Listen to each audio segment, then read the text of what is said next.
Hello everyone, welcome back. Today we are doing a deck tech for Cayth, Famed Mechanist. Cayth is a 4-mana Jeskai and 1/3/3 Dwarf Artificer.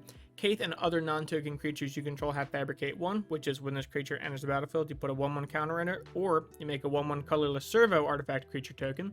Then we can pay 2 mana and tap it to choose one. We can populate, which is basically choose a creature token we control, and then make a copy of that creature token.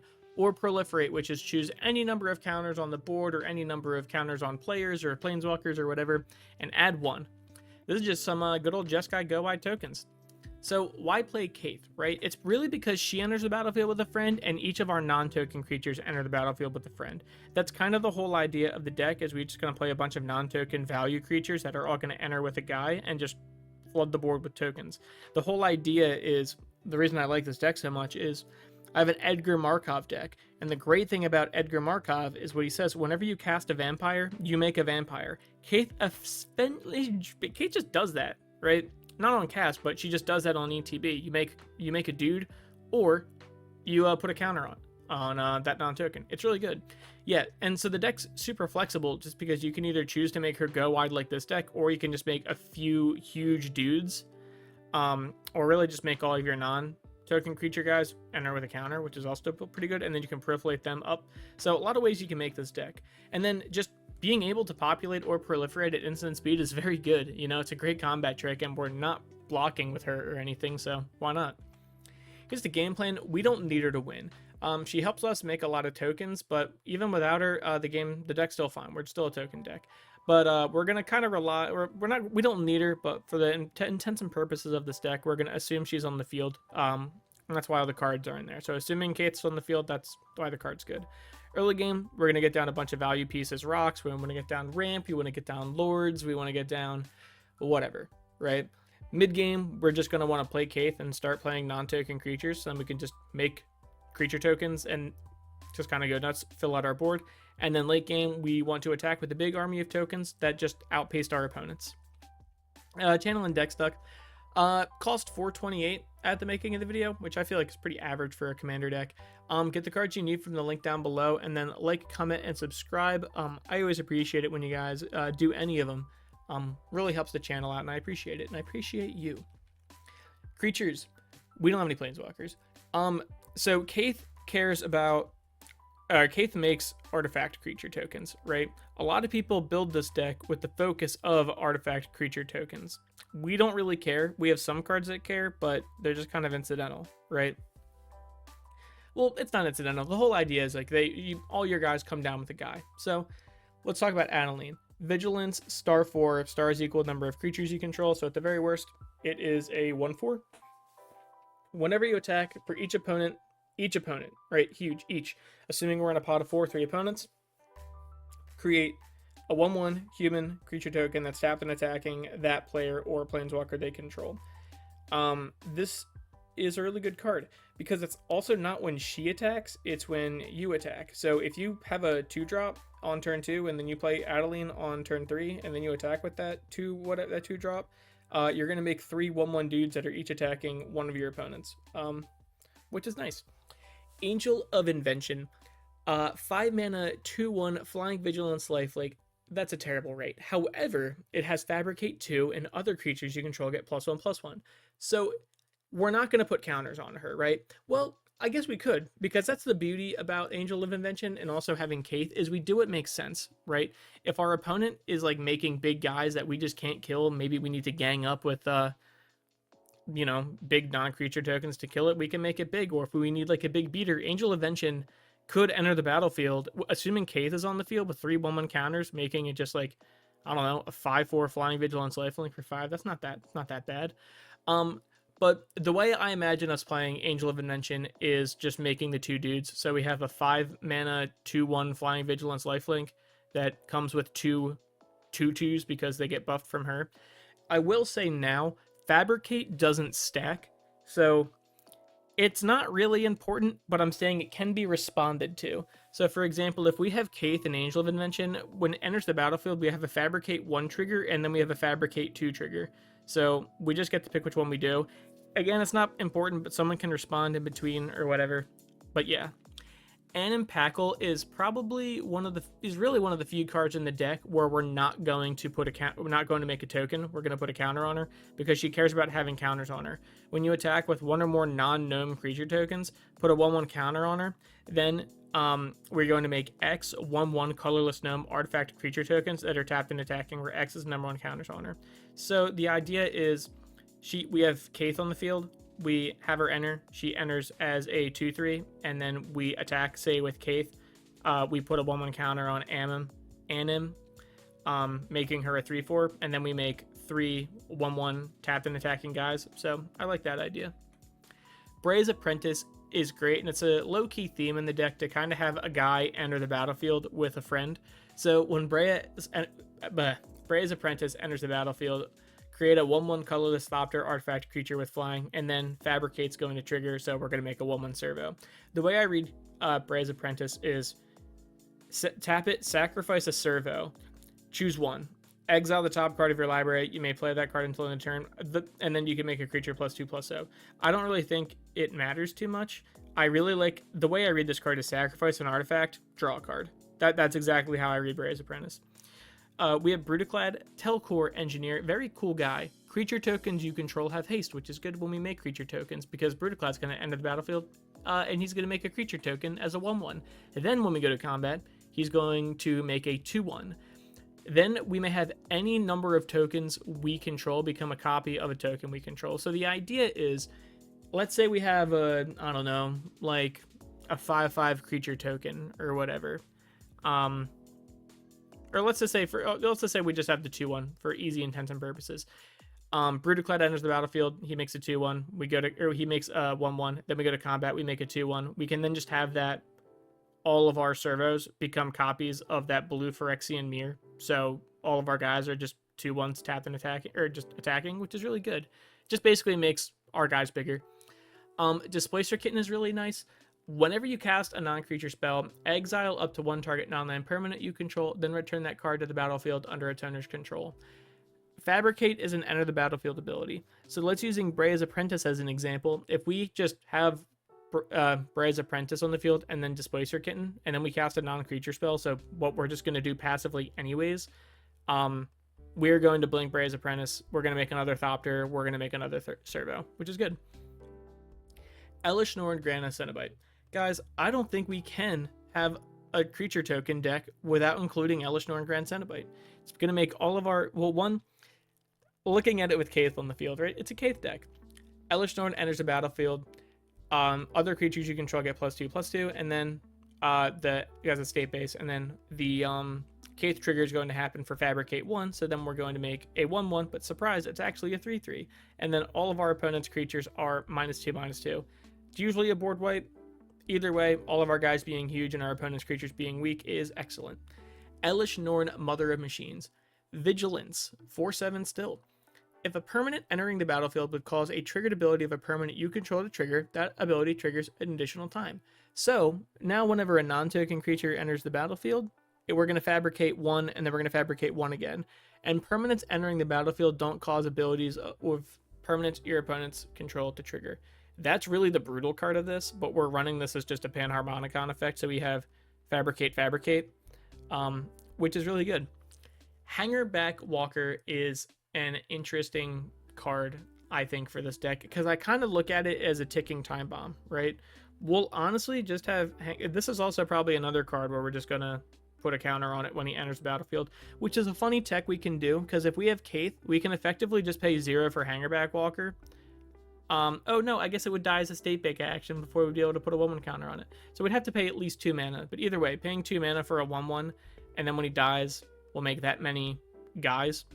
Either way, but yeah, he's going to enter the battlefield, he'll be a 2/2, and then just passively, we're just going to tap him and put a counter on him, and then when he dies, we'll make even more creature tokens. I like Hangerback Walker. Illustrious Wanderglyph. Ascend. Ascend basically means if we have 10 or more permanents, we've ascended. That's all it means. Other creatures you control get +2/+2 as long as you have the City's Blessing. When you ascend, you get an emblem kind of thing called the City's Blessing. Thank you, Ixalan. And then at the beginning of our upkeep, we're going to make a 1/1. At the beginning of each upkeep, our opponent's upkeeps too. we are going to make a 1/1 colorless gnome artifact creature token, which is great because we're a creature deck. And then other artifact creatures you control get +2/+2 as long as we have the City Blessing, which is very likely. And it also just so happens that we have a lot of artifact creatures in this deck, and that Cayth just happens to make 1/1s, which are now, with Illustrious Wanderglyph, 3/3s. We have Lochiel Clockwork Scholar. Lochiel, prevent all damage that will be dealt to attacking artifact creatures you control. It's a good effect. It's pretty much just like a fun way to prevent our artifact, like our tokens, from dying. Like we can just kind of swing out willy-nilly and we don't have to worry about them dying. But importantly, whenever one or more artifact creatures enter the battlefield under your control, draw a card. Only happens once a turn. So that's the real reason we're running it. So on turn 3, or let's say we have Cayth on the field, and then we play Lochiel, right? Lochiel enters the battlefield, and then we make a servo with Fabricate, and then Lochiel sees that servo enter the battlefield, and that's an artifact creature, so then we'll draw a card. And then in the future, every time we have a guy enter the battlefield, not every time, but the first time every turn a creature token enters the battlefield, an artifact creature token, we'll draw a card. Think of Lochiel and Illustrious Wanderglyph, where it basically says at the start of each player's turn, we make a 3/3 and we draw a card. That's crazy. Malcator Purity Overseer. When he enters the battlefield, make a 3/3 colorless Phyrexian artifact creature token. At the beginning of your end step, if 3 or more artifacts enter the battlefield under your control this turn, create a 3/3 colorless Phyrexian Golem artifact creature token. So I think he's pretty easy to pull off, right? Malcator Purity Overseer, he's going to enter the battlefield, he'll make a 3/3. Fabricate Trigger will make a 1/1. We just have to have one more artifact enter the battlefield under our control, which is pretty likely, and then we'll make a 3/3. So, pretty nice, pretty nice. Master of Ethereum, power and toughness, equal number of artifacts we control, and then he enters the battlefield, and then he fabricates, so he makes a guy. Other artifact creatures you control make a guy. Just so happens that we made a servo artifact creature token, so now that's a 2/2. All of our other artifact creature tokens are 2/2, and he just made himself a little bit bigger. Master Trinketeer, servos and thopters you control get +1/+1. Servos are what's made from Fabricate, which is huge. And then we also have a couple cards like Hangerback Walker to make thopters, and then Rise Apprentice makes a thopter, a couple of thopters that are being made. So yeah, he enters the battlefield with a servo, so that servo gets +1/+1. So basically for 3 mana for a 3/2 and a 2/2. And then we can pay 4 mana whenever we feel like it to make a 2/2, essentially. Mondrak Glory Dominus is a huge card for this deck, because we have a lot of token doublers. That's really all it is a token doubler. If you would create one or more tokens, create twice that many instead. Mondrak enters the battlefield, Fabricate Trigger, we make 2 guys. Then we can pay 4 life, because why would you pay mana for Phyrexian? 4 life and 1 mana, sacrifice 2 other artifacts and or creatures to make him indestructible. Just put an indestructible counter on it. He's not going anywhere. Moonshaker Calvary is mono white Craterhoof Behemoth. When it enters the battlefield, creatures you control gain flying and +X/+X, where X is the number of creatures you control. A cool way this works with Fabricate is when he enters the battlefield, you have his ability, and then you have the Fabricate ability. What you're going to want to do is put the Fabricate ability to resolve first, so then you make a 1/1, and then all of your guys are effectively going to get an extra +1/+1. So when Moonshaker Calvary enters the battlefield, all of your guys, with the servo, all of your guys are going to get +2/+2 in flying. At the very worst, plus you're not casting this if you're already not winning the game, so you win the game with this card. Myr Battlesphere. 7 mana, enters the battlefield, create 4 1/1 colorless mirror artifact creature tokens. When Myr Battlesphere attacks, you may tap X, untap mirror you control. If you do, Myr Battlesphere gets +X/+0 until end of turn and deals X damage to the basically the defending player or planeswalker. So it's a good little zap, big zap, and it's nice. Nesting Dovehawk. Flying at the beginning of combat on your turn, populate, just create a token that's a copy of a creature token you control. And then whenever a creature token enters the battlefield under your control, put a 1/1 counter on Nesting Dovehawk. The nice thing about this is, when we cast it and we have Cayth on the field, we're already going to have a creature token enter. So Nesting Dovehawk at the very worst is going to be a 3/3 when it enters, and then in the future, any other guy that enters the battlefield is going to create, it's either going to be a 1/1 that's going to put a counter on it, or it's going to create a guy that's going to put a counter on it. So Nesting Dovehawk can get really big really quick. Nayali Sun Vanguard. Attacking tokens you control have double strike, and it just so happens we are a creature token deck. Whenever one or more tokens you control attack a player, exile the top card of our library. During any turn you attacked with a token, you may play that card. That still happens when Nayali is dead, I believe. I think it's like the restriction that's put on it. But either way, even just the top ability, attacking creature tokens, you can have double strike, huge. And then we go to combat, we attack with a bunch of guys, exile the top card of our deck, just cast it. It's basically just draw a card. Ojer, Talk Deepest Foundation, Vigilance 6/6 for 6. If one or more creature tokens would be created under your control, create 3 times that many tokens. Then when it dies, return it to the battlefield tapped, and it turns into Temple of Civilization, which is just a land that we can flip it and turn back over to Ojer Talk. The cool thing is, yeah, when we have Fabricate, we're now making 3 1/1 guys. And it can be really cool with other token doubler effects to like actually go insane. I believe, if we go back and we have Mondract, right? If one or more tokens would be created under your control, instead create twice that many. Actually, I think they replace. I think that's replaced. So I think it would just be 3 times as many. I think that makes sense. But yeah, either way, still really good. We need a lot of doublers. Old Tech Matter Weaver. Whenever you cast a creature spell, make a gnome or create a token that's a copy of target artifact token you control. Very insane card in this deck, right? So if we have Cayth on the field, it's basically Cayth, but for casting in like a weird way. So we're either just gonna like on a cast, we're gonna make that gnome, great. Or if we have like a bigger creature, like say that 2/1 mirror, right? Or that 2/1 mirror from Brutaclad, right? We can have all our guys be a little bit better than that, right? So it's basically we make a 1/1 or we make the best creature token we have on cast. Porphyros, God, and then it's going to enter, and then we're going to have the Fabricate stuff happen anyways. Porphyros, God of the Forge, 4 mana. As long as his devotion is less than 5, he's not a creature. Whenever another creature enters the battlefield under your control, Porphyros deals 2 damage to that creature. So the idea is we play a non-token creature, Porphyros deals 2 damage to each opponent, then that creature token enters from Fabricate. We're going to make another creature, deals 2 damage. So basically every time we play a guy, or a non-token guy, everyone takes 4 except us. And then as a fun combat trick, creatures you control get +1/+0 until end of turn. So if we do a big swing, we could always just pump our guys. Reckless Fireweaver is whenever an artifact enters the battlefield under your control, he deals 1 damage to each opponent, which is nice just because any of our guys enter the battlefield, they're going to make an artifact anyways. So it's going to deal 1 damage to each opponent and just passively burn them out. Securitron, oh god, Securitron Squadron, 2 mana, 2/2. Squad 3, Vigilance, create a token. Whenever a creature token enters the battlefield under your control, put a 1/1 counter on it. But it has Squad 3.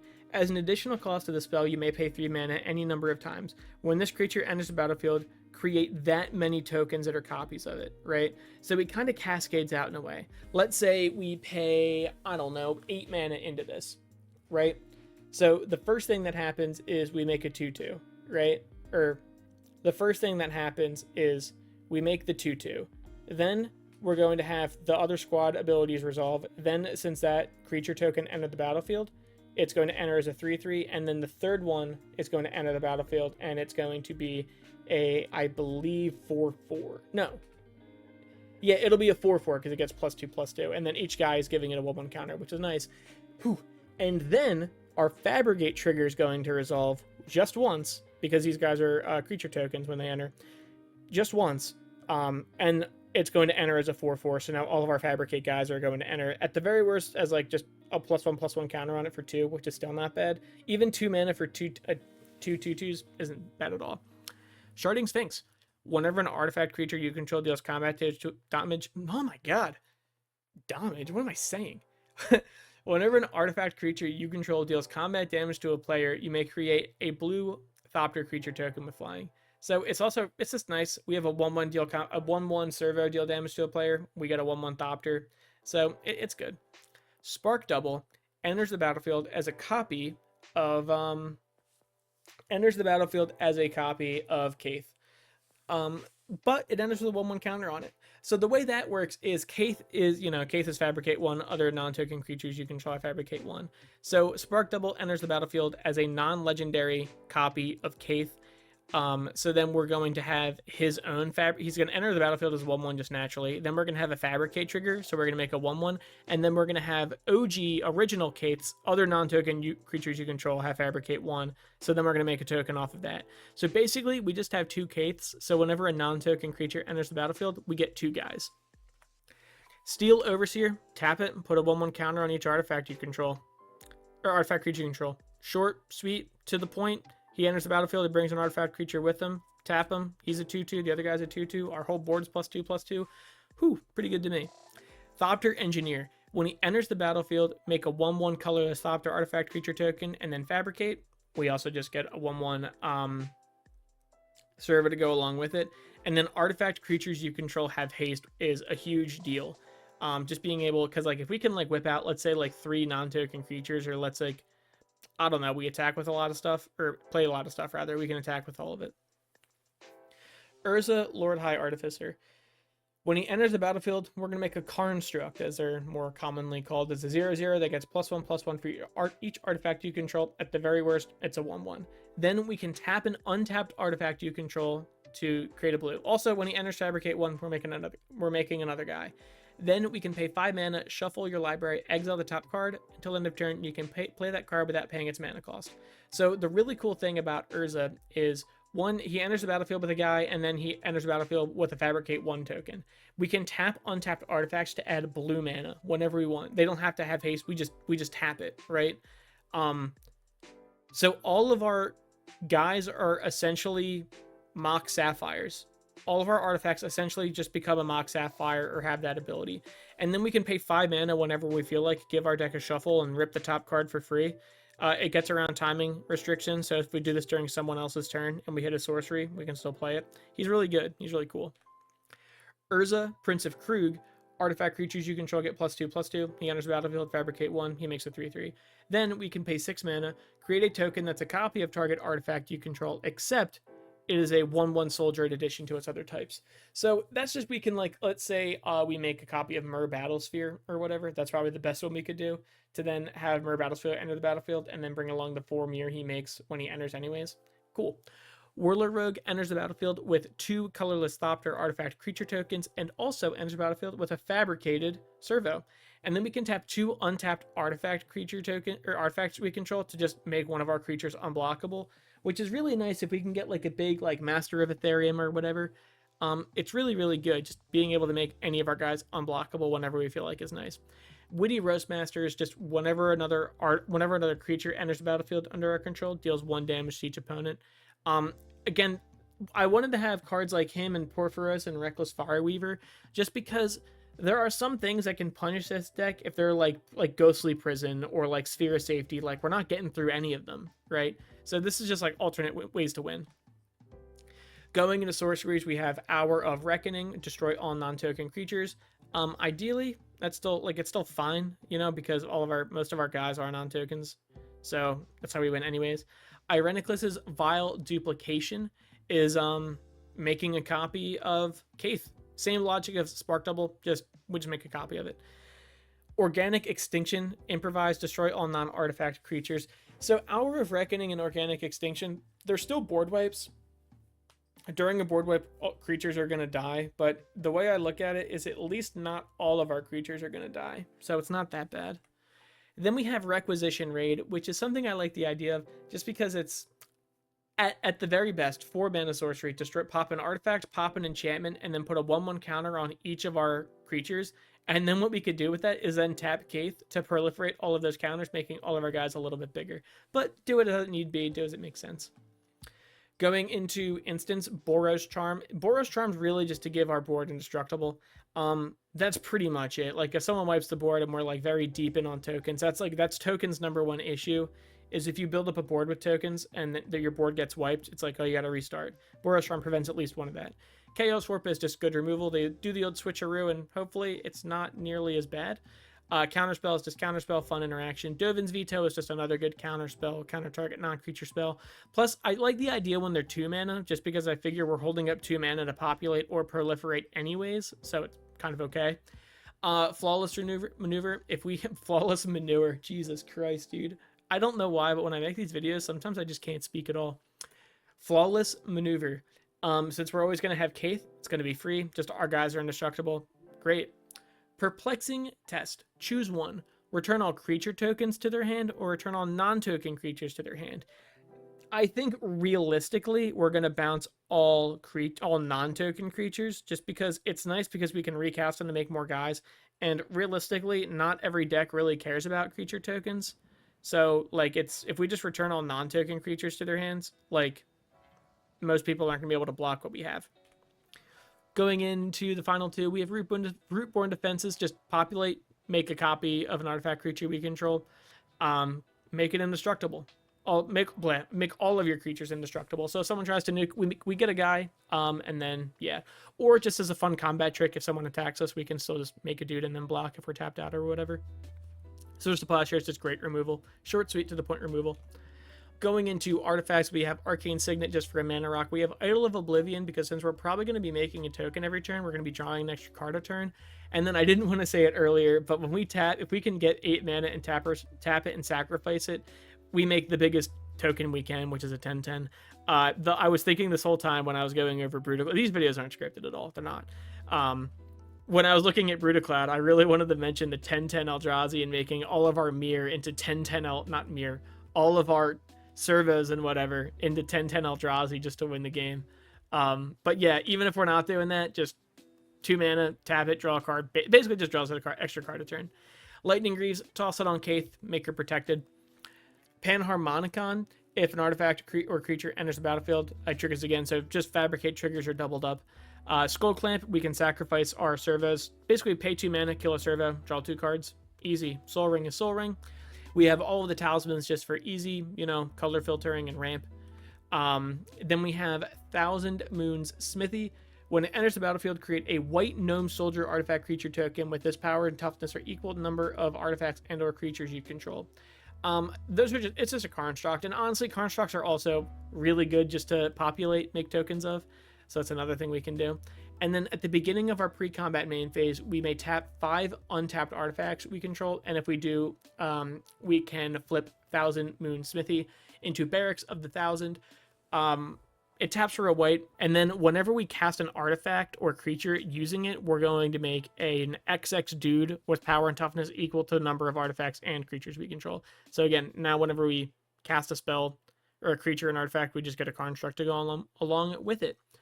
Worldwaker Helm is pretty sweet. If you would create 1 or more artifact tokens, instead create that many tokens plus an additional map token. So now it's with Fabricate, with Cayth on the field and Worldwaker Helm on the field, every time we play a non-creature spell, we get a 1/1 guy and we get a map token. And then more importantly, we can map tokens are good card advantage or ramp if we need it. Just so we don't miss land drops or whatever, make a guy bigger, which is also really good because then we can proliferate later. Pay 2 mana, tap it, create a token that's a copy of target artifact token you control. We do that a lot in this deck. Going into enchantments, we have Anointed Procession, which is just a token doubler. Cathar's Crusade is extremely brutal. Whenever a creature enters a battlefield under your control, put a 1/1 counter on each creature you control. Here's how this works, right? We have Cathar's Crusade and Cayth on the field, right? We play a non-token creature, right? That token enters the battlefield. It's going to put a 1/1 counter on Cayth, and then it's going to put a 1/1 counter on it, and then the Fabricate trigger is going to happen, and then it's going to put another 1/1 counter. It's going to put another 1/1 counter on Cayth, the creature it came with, and then itself. So it makes our whole board big just for playing guys. Mechanized Production. Boy, I love this card. At the beginning of your upkeep, enchant artifact you control. At the beginning of your upkeep, create a token that's a copy of enchanted artifact. Then, if you control 8 or more artifacts with the same name as one another, you win the game. Let's talk about this and the way we abuse it in this deck. So what we want to do is it doesn't matter what artifact we enchant. It truly doesn't, because the way this is going to win is by us having 8 or more servos. So here's the fun part about Mechanized Production. At the beginning of your upkeep, create a token that's a copy of enchanted artifact, right? So the way this card can be looked at is, oh man, I guess 8 more turns from now, I'm going to be able to win the game, or I guess I'll get a free copy of this guy every turn. However, it says, then if you control 8 or more artifacts with the same name as one another, you win the game. Nowhere in that sentence does it say that those artifacts have to have the same name as the enchanted creature. It just straight up doesn't, right? So we can put this thing on any artifact we control. We'll get a copy of it every turn. And then once we have 8 like Mir or 8 like Servos or Thopters or whatever, we'll win the game. Because although they are tokens, they share the same name. The easiest way to do this, I would say, at least the fastest way to do it, is just have Mir Battle Sphere on the field. He enters the battlefield with 4 Mir. You enchant him. Then on your turn, you go to your upkeep, you create a copy of Mir Battlesphere, you now have 8 Mir with the same name, you win the game. Rabble Rousing, Hideaway.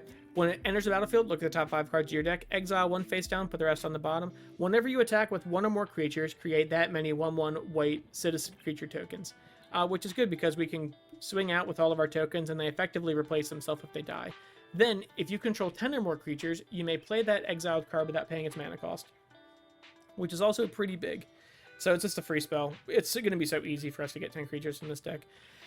Rhystic Study and Smothering Tithe, I mean, honestly, they're just super good cards. I mean, if I have a blue deck, I put Rhystic Study in it. If I have a white deck, I put Smothering Tithe in it.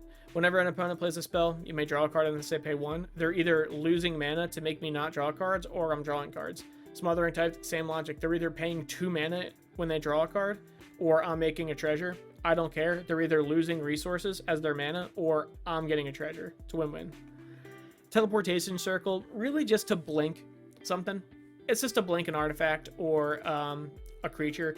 And again, it'll just re-trigger the Fabricate. So if we have like a creature, say Mir Battlesphere, right? Enters the battlefield with 3 Mir. So it's like we just kind of blink them, get 4 more Mir, whatever. Thopter Spy Network, at the beginning of our turn, create a 1/1 Thopter. Whenever 1 or more artifact creatures deal combat damage to a player, draw a card. We have a lot of artifact creatures, so hopefully we'll be drawing a lot of cards.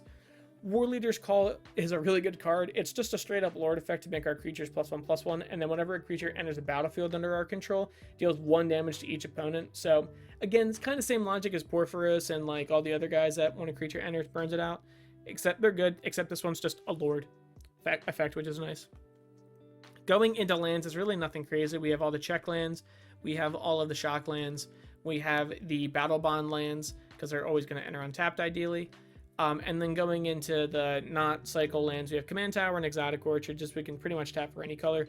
Inventor's Fair, at the beginning of our upkeep, ideally we're going to have Metalcraft, so we'll just gain a life, and then if we really want to later, we can pay 4 mana, sacrifice it, and search our deck for an artifact card and put it into our hand.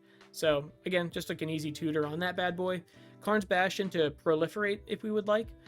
Mystic Monastery and Rogran Triumph, just they tap for any of our colors. Rogran Triumph's a little bit better because we can cycle it. There's no fetching really in this deck.